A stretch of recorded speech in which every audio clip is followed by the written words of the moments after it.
Home to the Wal-Mart on 7 Mile and Middlebelt. I have been laboring in your back room for over a year now, and I'm beginning to question if you are worth the 40 hours I invest in you every week. My hands wear brittle, tearing into cardboard boxes and lifting blunt objects above my head while you drown my pockets in a paycheck-to-paycheck lifestyle. You don't pay me enough to stand up for you, and I need to say that this is no longer a voluntary relationship. I am attached to you like two humans attached at the spine because you know if I tear myself away from you, it will take a miracle for me to get on my feet again.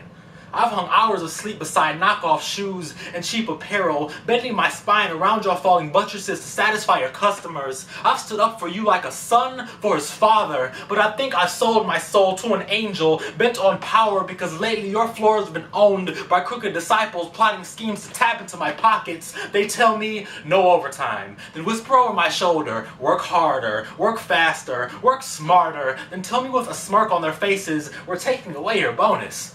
No matter how much of your distorted personality I ignore, I am forced to harbor your scandals in my lungs. I'm ashamed to say you support me. I want to expose you for what you are instead of standing up for the noble establishment you claim to be. When I sprint for freedom, I see the vacant buildings you've caused, the communities you've oppressed. Since when do teenagers work full-time but find themselves applying for food stamps? Your prices may be low, but your morals are even lower, and I'm beginning to realize I've given you too much of me. Staying at work for an extra hour to help you destroy another home isn't what I stand for. When I drag myself through your front doors, my stomach churns with the force of 1,000 blades, telling me this is what it feels like to be minimized to what you told yourself you would never become. I've made a mistake by giving you my all.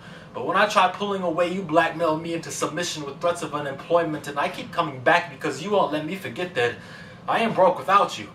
I'll be short of next month's car payment if I show up 10 minutes late. I'll be out of a home if I decide to speak about how one of the richest corporations on the planet has received over $1 billion in subsidies nationwide. You are a hypocrite, saving yourself and living richer. Your shelves are no longer the calming surfaces I've claimed them as. They are 8x8 rooms harboring foreign sweatshop workers laboring for pennies on the hour. They are the veils covering up fines and lawsuits that keep the fact that you don't give a damn about my safety hidden.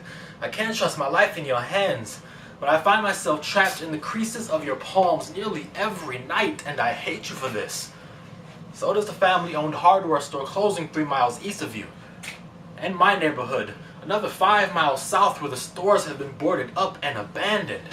Remember us the next time you roll back prices.